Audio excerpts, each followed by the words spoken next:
Devang Mehta is now with us. Devang, thanks for taking out time for us. What do you make of the last 8 days correction and the bounce that we are trying to come back today?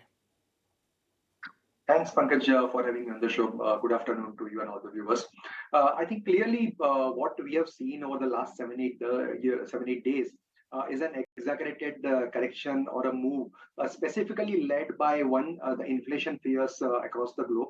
Secondly, importantly, the rate resetting expectations are changing across everywhere, particularly for Fed as such, because all the efforts they are making to tame inflation as such are not paying that rich dividends. And look at the labor data, look at the retail sales data. All these data points generally have been very encouraging that the economy is growing and they want to slow down. So my sense is that all this inflation and interest rate fears, which were sort of waning away a couple of months back, has come back to the fore.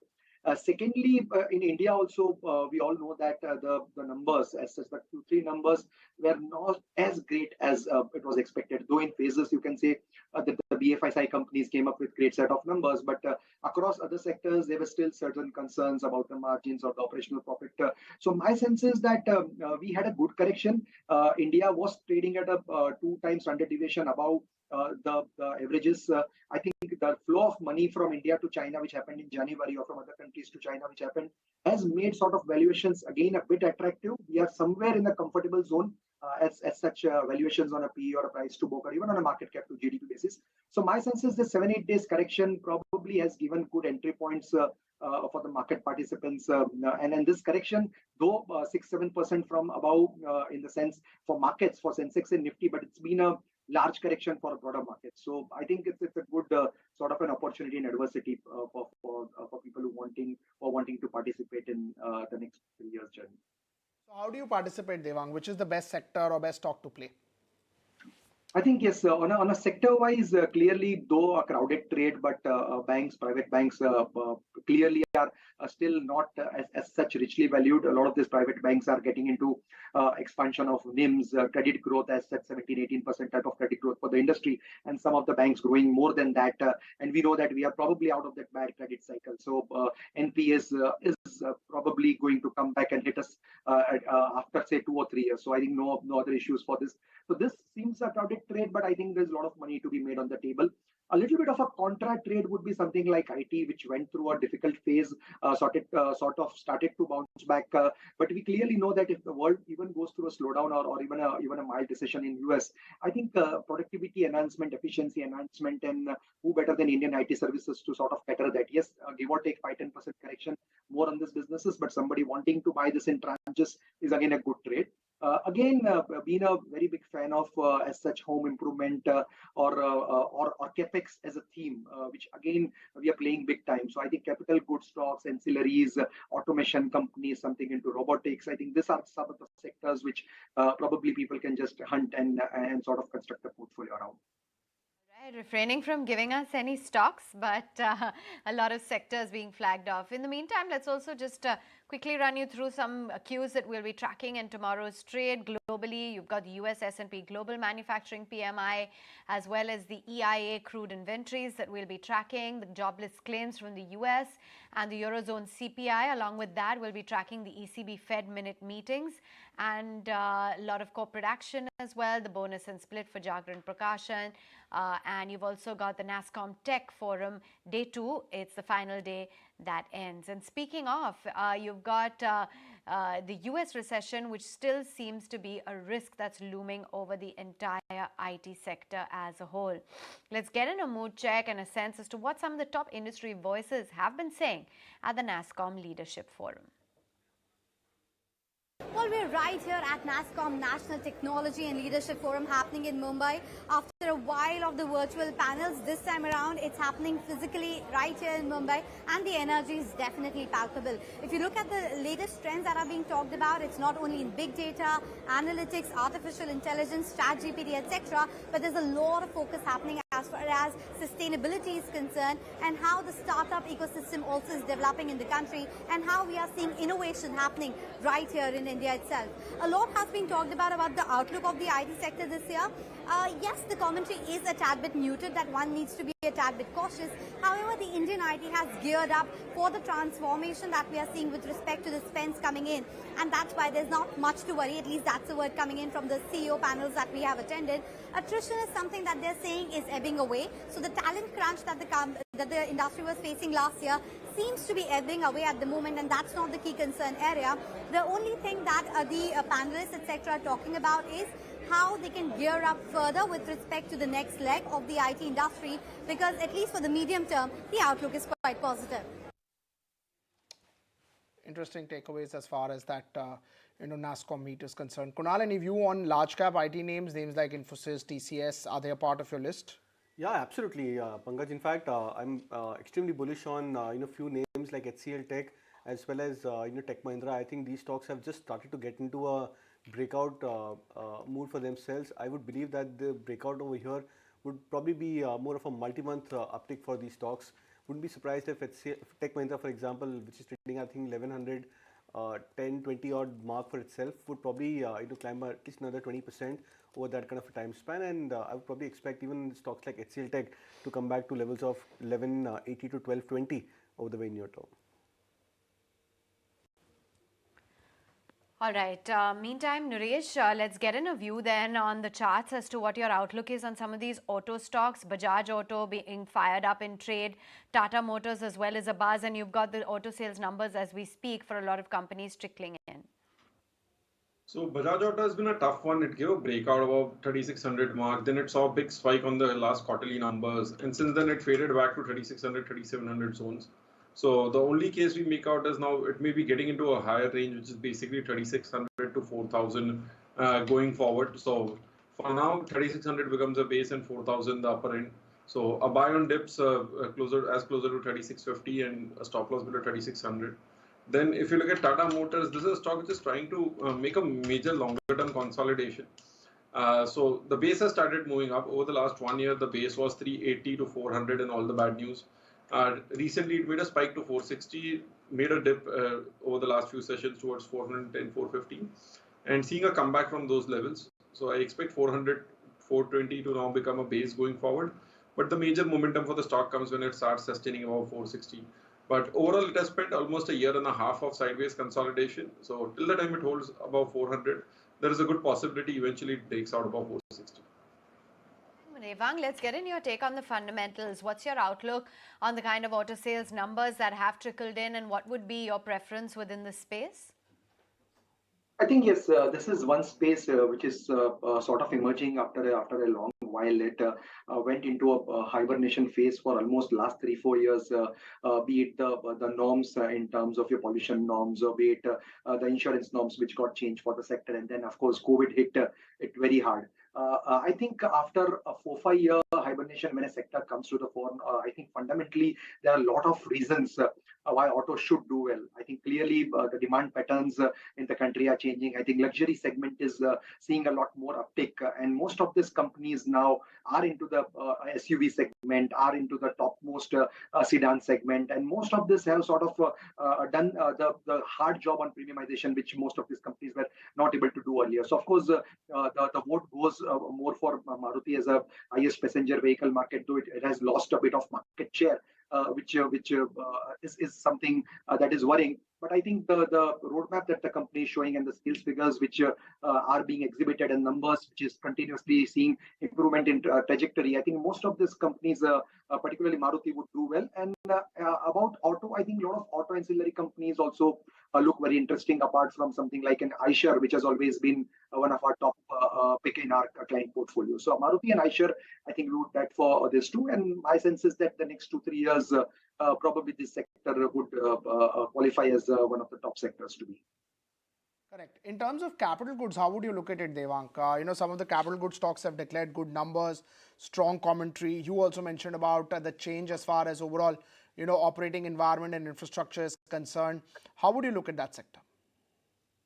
Yeah, a very good question. In fact, Pankaj, what has been happening for the Indian capex or capital intensive sectors, and that too particularly capital goods and infra, is that it always goes through a very difficult phase, and that's why it's also generally called a cyclical. But now what we feel is it's getting into that shallow cyclicality wave, and it's coming out of that. The sense one gets here is that there is so much of infrastructure projects they are happening. There's so much of transformer demand which is coming to the fore. There is greenfield, brownfield project expansion, as well as most of the companies are near about capacity utilization. So the sense one gets is that government itself wants to spend, and again, it's not in the sense of crowding out the private sector, but even private sector is going to expand for the next at least foreseeable half a decade. Companies like Siemens, companies like ABB, companies like Timken India, of course, not into directly into capex, but into bearings. All these companies are going to be sort of big beneficiaries. And when you see not only the order book, but even the execution capabilities of a lot of such corporates, you feel elated that the next 3-4 years belong to this type of companies. All right, that's the view coming in on the entire capital goods space. Meantime, it's clearly the Adani group of stocks that are active and abuzz in today's trading session. But that added to that list, something like a Dish TV has spurted up about 9.7%. Uflex is abuzz. Minda Corp along with APL Apollo, those are some of the smart movers on the Nifty 500 index. Vakrangi is in the green, and Bank of India as well is active.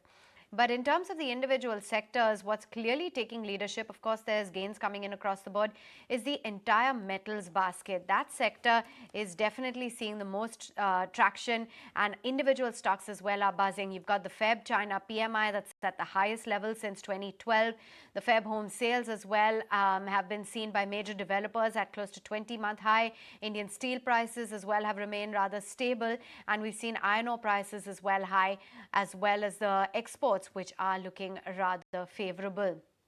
Let's get in a view, Devang, as to what your sense is and what could be some of the triggers that you believe is fueling these gains in the metals basket.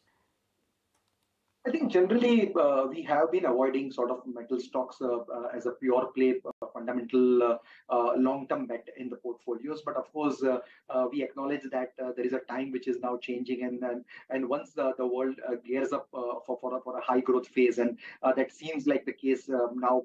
China back fully opened, and India also probably getting into the next league of growth. I think these two countries itself probably would have a demand which is a lot more sustainable than what we have thought about. But by nature, these companies are high debt, high capital intensive companies. Probably you have to be a good trader or a good medium-term trader rather to get in and get out of this type of company. So as a portfolio fundamental, as a generally a philosophy, we tend to avoid it. But somebody who can probably make hay while the sun shines in the shorter term, medium term, can take trades over there. But not a big fan of metals as such. Kunal, any view on Metal Pack, Tata Steel, Hindalco, any of these names? Well, Pankaj, I'll be extremely bullish on the sector right now because, in terms of technical indicators and the kind of, mapping which we do, for sectors which have come back into a deep oversold territory, all the ingredients are right in place for these metal stocks. When Hindalco had hit that level of sub 400 levels, SAIL closer to that 80 odd mark, JSPL as well, when the stock, had corrected quite substantially. I think majority of the stocks from the space have come back into a deep oversold territory. So this may not just be a relief rally for these stocks, but this may actually be a strong turning point for many of these metal counters. So it all now depends on the risk appetite, the propensity to hold on to long positions. For short-term traders, you may look out for maybe another 4 to 5% gains on an immediate basis. But for a positional play, 6 month, 1 year plus kind of a time horizon, I think buying these stocks at current levels of classic mean reversion could actually turn out to be a good risk-reward ratio as well. Okay, that's the view coming in on those metal stocks. Clearly a buzz in today's trading session. And then the other cluster of stocks that's doing quite well is the entire PSU banking space. You've got a whole host of stocks like a PNB that are a buzz, Bank of India, Indian Bank, 4% plus gains that you're seeing. Nuresh, anything that you're tracking here? So good correction took place in the PSU banking space, and now we are seeing a recovery. So it's a sector which can do well, and from here on, say for example, if I look at a Bank of Baroda, it went to 190 to 200 band, came back all the way down to 150, 160. The interim highs are around 173 to 175. So that's the initial target where it can go to, and if that can sustain, then we get into a fresh trend. Same is the case for Canara Bank. It can go towards 300 to 310 over the next few sessions. And then we can see if that can sustain, we get into a fresh uptrend out here. But yes, the correction is done for the near term and a bounce is in the play for a lot of banks. I would like Bank of Baroda and SBI at current levels wherein they could give another 5% over the next couple of sessions or say over the next 1 week. Right. Nuresh, you have any view on metal names? Vedanta is making a comeback. Tata Steel is making a comeback. So it's a tough call here because every metal stock has started making a different trend altogether. So if you look at Hindalco is in a different trend compared to Analco. The only pack which still looks on a longer term chart very reasonable in terms of formations is Jindal Steel, where it has continued to be sustaining well above the 520-550 mark, which was the high in last April 22. So at current level, Jindal Steel looks interesting in terms of it should be relatively less volatile compared to the rest of the names. So Jindal Steel is something which looks interesting. That could be the first one to go make a new 52-week high and an all-time high. All right, Kunal, I want to get in your take on the PSU banking space as well, because earlier this morning you flagged off 2 PSU banks that already had a heady run up yesterday. So you think that now perhaps it's already made the best of the move, or there's still more to go? No, in fact, it started off with just few stocks which did good for themselves yesterday. But today there are many other stocks from the mid caps, large cap PSU banking stocks which are actually looking quite strong for themselves. And this has been a highlight for the PSU banking sector throughout. That when these stocks they get into a traction, it initially starts off with just 1 or 2 handful names, and then the momentum tends to trickle to the rest of the other packs. So I would be bullish on the PSU banking stocks. So initially flagged off Bank of India, Bank of Baroda. I would probably add even stocks like PNB, UCO Bank, Union Bank to that list. And my sense is that these stocks are getting into a very strong upward trending mode. So even if it's a mean reversion from the recent correction of 30-40% for these stocks, there could be at least an upside of 10 to 15%, if not more, for these stocks from their previous swing lows. So then I assume that your BTST calls would include a PSU bank? Well, absolutely, yes, Aman. So the first one is actually PNB, the stock which again looks very attractive, very dominant kind of a candlestick pattern today for PNB. Bullish engulfing one, targets of 56 over the near term, which I would probably suggest, and stop loss could be kept at 47. And AB Capital, a stock which I've been recommending, again very bullish on the stock. My sense is it's just come out of a big bullish flag pattern on the daily charts. And this breakout has potential for the stock to come back towards 160 plus levels. So target of 162 on AB Capital, maintain that buy stance, stop loss 146. Okay, and Nuresh, no surprises then to see a PSU bank on your list as well as a BTST trade. Yeah, so continue to like PSU, and after today's move, it is PSU banks as well. So first is a buy on Coal India, trying to make a short-term breakout move. A stop loss at 216 and a target price of 225. Second is a buy on SBI, which has started making a comeback. Today is a strong tick, expecting it to follow up towards 545, 550 levels. A stop loss at 530. Right. Devang, just in terms of flows or inflation commentary or, crude, what is the near-term things to track for as far as Indian market triggers are concerned? I think, Pankaj, the single most important factor that I think we all will require is, of course, we can all endlessly talk about macro fundamentals, micro fundamentals, and sentiment as such, right? So inflation, interest rates as a narrative would be more macro. But finally, I think what we will need more is now foreign inflows. We have been there's been a large scarcity in terms of last 1.5, 2 years. Our market has just sustained more or less on domestic flows, right? So the SIPs of retail investors or the HNIs or family offices or sort of even ultra HNIs in the market have been very positive. And generally, I think the narrative towards Indian market globally is also very positive. I think that the key absence right now is the foreign flows, the timing of the foreign flows, as well as the quantum. Once I think we see once we see the interest rate and inflation narrative probably getting a little more silent or a little less obvious, I think fresh allocations has to be sort of the order of the day, and I think India will be a large beneficiary of that if we see firing on all cylinders, like if consumption, urban consumption, capex, credit growth, all this plus corporate profitability for the next 2 years, India looks very attractive, at least in terms of corporate profitability, plus economic growth. My sense is that sooner than later we would have foreign flows, which is going to be sort of a dominant factor in driving markets. So that's the lack of foreign flows, as per I think your question. That's the factor which is sort of not sort of supporting the market right now. And in terms of earnings, what do you make of Q3? You think there will be a material slowdown in Q4? I think I was just analyzing a set of NSE 500 data points where we found that only the BFSI companies grew fantastically well. So around say 48% growth for a set of 80-85 companies, and the rest of the 410, 420 companies sort of had a decline in terms of their profitability. So the sense one gets is that it's right now extremely polarized in terms of earnings. The bulk of the load has been shared by companies in the BFSI universe, and even companies like Reliance or certain metal companies and certain consumption companies. I think it has to get a little more widespread. Yes, the fourth quarter I think will bring a glimpse of hope in terms of raw material pressure being a little more not very obvious.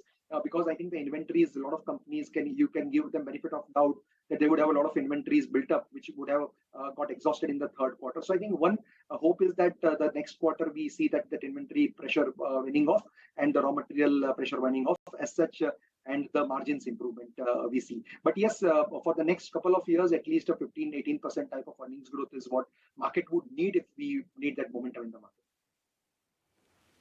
Okay, fair enough. In the meantime, just otherwise identifying some of the large cap stocks that are taking leadership this afternoon.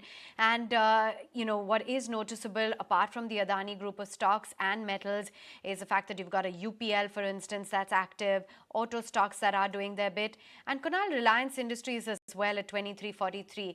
Just walk us through how the stock has been trending over the past 1 month and what your advice is at the current levels on RIL. Well, frankly, Avan, it's not been trending at all. It's been very, very sideways. Reliance Industries. There is always a hope and expectation that when the market requires large cap names to participate, there is always a hope that possibly Reliance could probably take the baton or take the charge from there. But then it's frankly disappointed. The stock has just remained into a range of 2200, 2250 as a major support, and on the upside, I think 2580, 2600 has been a bit of a medium-term resistance for Reliance Industries.